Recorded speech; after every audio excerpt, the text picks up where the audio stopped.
안녕하세요. 잡시광입니다.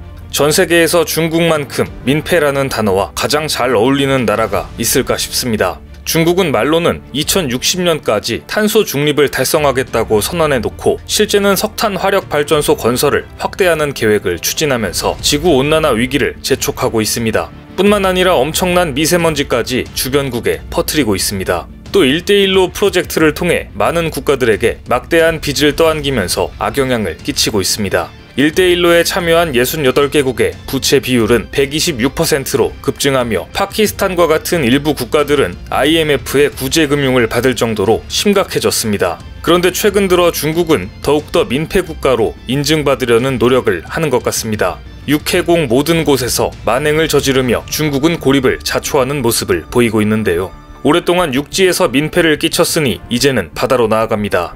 지난 3월부터 중국은 남중국해 필리핀의 배타적 경제수역 내 휘선 암초 부근에 220여 척의 선박을 대규모로 정박 중입니다. 이 선박들은 어로 활동을 하고 있지 않으며 중국의 해상 민병대가 승선 중인 것으로 파악됐습니다. 중국은 남중국해를 둘러싸고 U자 형태로 9개 선을 그어 남중국해 90%가 자국의 영해라고 주장하고 있습니다. 국제상설중재재판소에서도 중국의 주장이 국제법에 맞지 않는다고 판결했지만 중국은 여전히 영유권을 주장하며 필리핀, 베트남, 말레이시아 등 인접국과 갈등을 빚고 있습니다. 중국 선박 220척의 대규모 무력 시위에 질려버린 필리핀 외무장관이 중국에게 대놓고 욕설을 날리는 이례적인 상황까지 발생합니다. 3일 AFP 통신에 따르면 테오도로 록신 필리핀 외무장관은 이날 자신의 트위터에 중국 내 친구여 내가 얼마나 정중하게 말할 수 있을지 모르겠다 면서 어디 보자 꺼져버려 라고 적었습니다. 얼마나 중국이 꼴보기 싫었으면 외무장관이 저런 말을 할 정도일까요? 중국의 민폐는 이제 육지와 바다를 넘어 하늘로 나아갑니다. 이제 하다하다 우주에서까지 민폐를 끼치는 일이 발생한 것인데요. 중국 유인 우주국은 지난 4월 29일 하이난섬 원창 위성 발사센터에서 우주 정거장의 핵심 모듈인 텐허를 창정 5호 B 로켓에 실어 발사했습니다. 지름 4.2m, 길이 16.6m, 무게 24톤인 이 모듈은 고도 340에서 450km 사이의 저궤도에 배치될 예정입니다.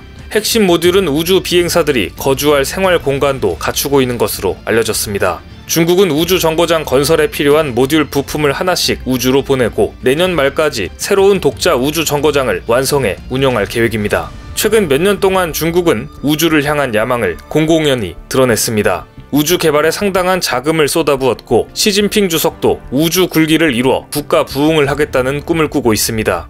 반도체, IT 기술, 축구 등 굴기라는 굴기는 다 말아먹었지만 중국이 이렇게 우주 굴기에 치중하는 것은 군사적인 이유와 중국의 기술 수준을 과시하려는 목적이 큽니다.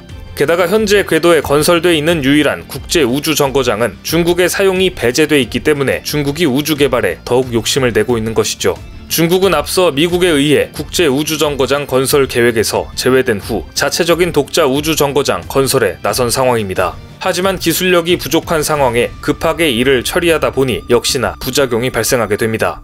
중국의 로켓 잔해물이 지구로 추락하고 있다는 소식이 들려온 것인데요. CNN 방송에 따르면 마이크 하워드 미국 국방부 대변인은 4일 성명을 통해 중국 로켓 창정 5호 B가 현재 통제를 벗어난 상태이며 오는 8일 지구 대기에 진입할 것으로 보인다고 밝혔습니다. 이 로켓의 핵심 모듈은 대기권 밖 300km 이상 고도에서 시속 27,600km로 회전하고 있었으나 이내 제대로 통제되지 않은 상태로 지구를 향해 하강하고 있다는 관측이 지난 주말부터 나왔습니다. 로켓의 정확한 대기권 진입 시점 및 추락 지점은 아직 확실히 예측할 수 없는 상황입니다. 미세한 궤도 변경만으로도 로켓의 경로가 크게 바뀔 수 있기 때문인데요.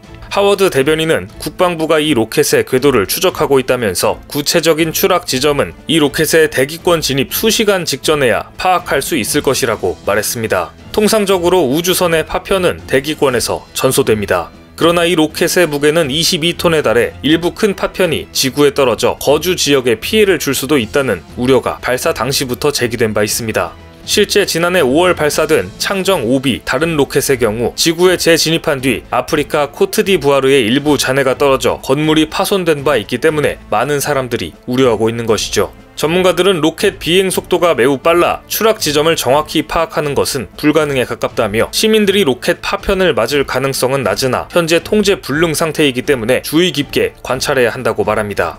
이에 중국 관영 매체 글로벌 타임즈는 이런 우려에 대해 우주 전문가를 인용해 서방의 과장이라고 일축했습니다. 매체에서 소개한 우주 전문가는 중국 항공 관련 잡지 항공지식의 왕야난 편집장입니다. 그는 대부분 파편은 대기권에 진입하는 동안 타버리고 극히 일부만 지상으로 떨어질 것이라며 지구의 대부분이 바다이기 때문에 지상으로 떨어지지 않을 것이라고 말했습니다. 그는 로켓 잔해 추락은 중국 우주당국이 로켓의 설계 단계부터 발사 지점 선택, 로켓 발사 자세와 궤적 등 모든 단계에서 신중히 고려된 문제라고 덧붙였는데요. 하지만 이미 통제 불능 상태로 어디에 추락할지 알 수 없는 상황이기 때문에 계획된 상황이라는 중국의 주장은 앞뒤가 맞지 않습니다. 또 그는 이것은 중국의 우주기술 발전에 대한 일부 서방 세력의 과장이라며 적대국들이 중국의 기술이 발전할 때마다 사용하는 낡은 전략이라고 주장했습니다. 항공잡지 편집장의 말을 우주 전문가라고 인용하는 중국의 수준도 알만한데요.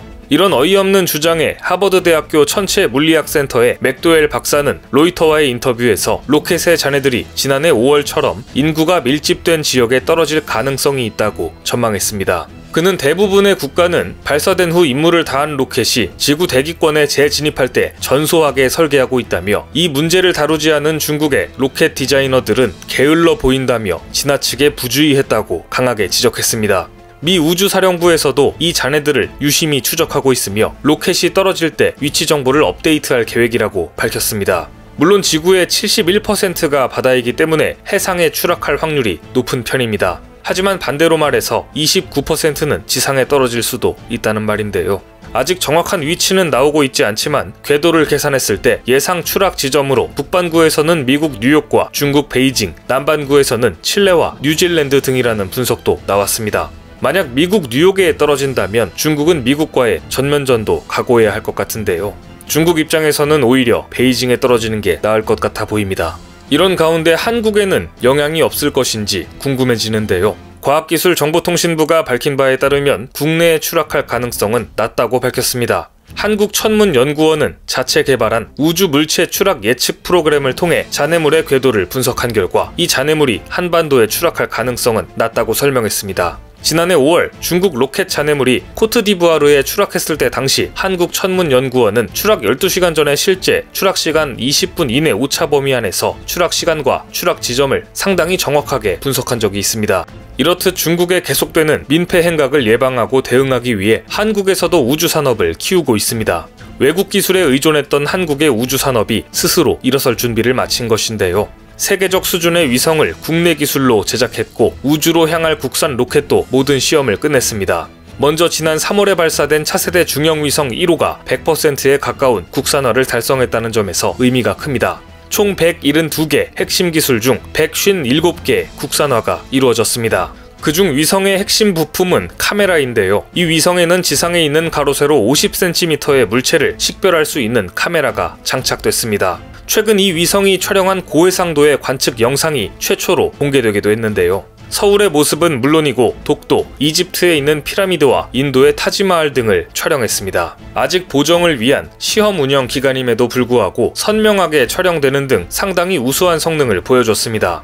또 차세대 중형 위성 1호는 개발 비용과 제작 기간을 대폭 줄였다는 점에서도 주목을 받습니다. 총 개발비는 1,579억 원으로 동급의 카메라 해상도를 갖춘 일본 위성의 59%밖에 들지 않았습니다. 보통 6에서 7년 걸리는 제작 기간도 5년으로 단축했습니다. 뿐만 아니라 지난 3월에 최종 연소 시험을 성공적으로 마친 한국형 로켓 누리호도 사실상 개발이 완료되며 7월 말까지 조립을 마치고 9월에는 리허설을 한 뒤 10월에 나로 우주센터에서 발사됩니다. 성공하면 우리나라는 미국, 러시아, 유럽, 중국, 일본, 인도 등에 이어 세계에서 7번째로 독자적 우주 로켓 기술을 확보한 나라로 올라서게 됩니다. 앞으로 우주 산업 분야에서도 일본과 중국을 완전히 압도하길 기대해보겠습니다. 오늘 준비한 소식은 여기까지입니다. 댓글을 통한 여러분들의 많은 의견 기다리겠습니다. 많은 분들의 생각이 모였을 때 진정 가치 있는 지식이 완성될 것입니다. 시청해주셔서 감사합니다.